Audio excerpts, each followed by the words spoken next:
Salut, et on commence avec cette étude de fonction. Donc on va faire 4x moins 3. Donc c'est une fonction affine, hein, c'est assez connu comme type de fonction, on voit ça au collège, mais on va faire l'étude de fonction complète pour voir à quoi elle ressemble. Donc déjà, on étudie son signe. Quand est-ce que f de x est égal à 0?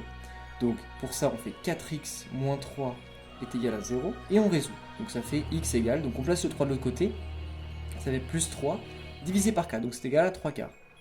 Voilà, donc quand on construit le tableau de signes, hop, on a x plus l'infini, moins l'infini plus l'infini. Là, on a signe de f de x. Et là, on va voir donc une racine en 3 quarts. Paf, ici. Maintenant, est-ce qu'elle est d'abord négative puis positive ou positive puis négative? Pour ça, on regarde a. A, c'est égal à 4. 4, c'est supérieur à 0. Donc là, le théorème nous dit que si a est supérieur à 0, alors la fonction est croissante. Donc ça veut dire si elle est croissante qu'elle est d'abord négative, puis positive. En termes de variation, eh ben, on a déjà répondu à la question. Elle est croissante, donc quand on étudie les variations, on sait qu'elle est comme ça. Avec du coup ici un 0 ici, et puis là plus les valeurs descendent de plus en plus, et là les valeurs montent de plus en plus. Mais avec seulement ces informations, ce qu'on peut croire, c'est qu'elle est comme ça. Regardez. Hop.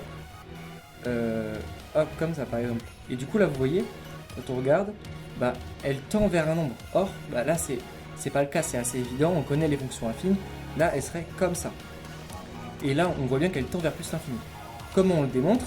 Donc, la limite de x qui tend vers plus l'infini de 4x moins 3, c'est facile à faire, moins 3. Bon bah sa limite c'est moins 3.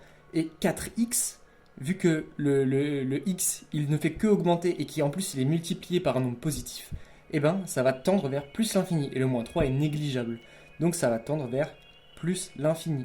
Pour étudier sa convexité, on doit étudier f seconde. Donc on va dériver deux fois la fonction f. Donc f' de x, c'est, donc on connaît les dérivés. On dérive une constante, c'est égal à 0. On dérive quelque chose avec un x derrière, c'est égal à ce quelque chose. Donc f' de x, c'est égal à 4. Et donc f seconde de x, bah 4, tu dérives 4, ça fait 0. Donc en fait, vu qu'elle n'est ni négative ni positive, elle n'a pas de convexité. Elle n'est ni convexe ni concave. J'espère que ça t'a plu, c'était le premier épisode. Si tu as d'autres fonctions à me donner pour les étudier, donne-les-moi en commentaire, je serais super content de les faire. Et on se retrouve demain pour une prochaine vidéo.